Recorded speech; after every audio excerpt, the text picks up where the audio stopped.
ये पोटेंशियोमीटर है और इस पोटेंशियोमीटर का यूज करते हुए अपन इन दोनों सेल का क्या निकालते हैं, ईएमएफ। ईएमएफ निकालने के लिए अपन को क्या चाहिए होता है, अपन को इनकी लेंथ चाहिए। ईएमएफ का फॉर्मूला E1/A2 करना है, जो L1/L2 आएगा उससे अपन क्या करेंगे, कंपैरिजन करेंगे। ठीक है, सबसे पहले यहाँ पर 2A की दिख रही होगी आपको, जो यूज करनी है उसके लिए की निकाल। जैसे मेरे को अगर ये सब चीज पिक्चर में तो मुझे यहाँ पर रखना है, ठीक है। और सबसे पहले अपन को रियोस्टेट की वैल्यू अपन अलग अलग करके इसकी अलग अलग वैल्यू ले सकते हैं। सबसे पहले अपन सपोज को कहीं पे भी सेट करो, ठीक है। और आप देख पा रहे हो ये अगर चल रहा है सही है तो इसको ऑन करो। रिफ्लेक्शन लेफ्ट राइट दोनों तरफ आनी चाहिए।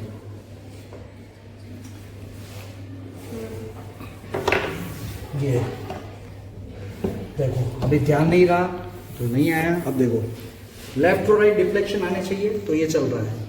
ये देखो दिख रहा है, लेफ्ट, ये भी लेफ्ट, ये भी लेफ्ट, यहां बात करो राइट। तो अब देखो कहां पर आ रहा है, कहां पर आ रहा है, ये लेफ्ट, ये लेफ्ट, यहां देखो यहां पर इसका डिफ्लेक्शन नल पॉइंट आ रहा है। इस वायर और उस वायर में लेफ्ट राइट में आ रहा है बीच में। तो किसी एक पर देखते हैं।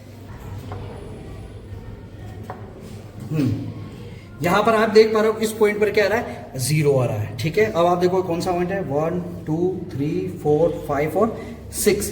तो 500 तो ये पूरे हो गए, ठीक है। और 6th वायर के लिए अपन को देखना है, तो मैंने कहा हर ओड के लिए आपको क्या देखना, वहां से स्टार्ट हो रहा था ऊपर वाला देखना। हर इवन के लिए आपको नीचे देखना। तो ये आ रहा है आपके जो आ रहा है 559। कितना आ रहा है ये, 559 किसका, लेक्लान शेल के लिए। अब ये क्या करना है अपन को, यहां से की हटा के आपको किसमें डालनी है, इसके अंदर डालनी, ठीक है। और ये आप चाहो तो निकालो तो इसको निकाल दो। आपको जिंक रोड लानी है, क्या जल्दी रिएक्शन करती, तो अब आप इसको इसमें डाल दो, ठीक है। अब देखो प्रैक्टिकल में क्या रहा है, ये देखो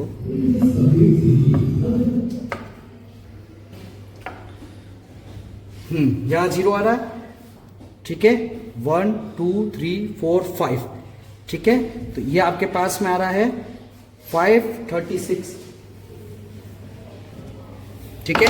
इस तरह से अपन इसका, अगर अपन को अलग अलग रीडिंग चाहिए तो अपन इसको क्या करेंगे, रजिस्टर को अपने हिसाब से क्या करेंगे, एडजस्ट करेंगे। अगर जैसे अपन यहाँ रख के कर रहे हैं तो आप चेक करोगे अभी तो उसका पॉइंट क्या आएगा, चेंज आ जाएगा। देखना 1 2 3 4 5 6, ये देखो 7। अब ये देखो 6 और 7 के बीच में आ गया, और उसको और वेरी कर लेते हैं,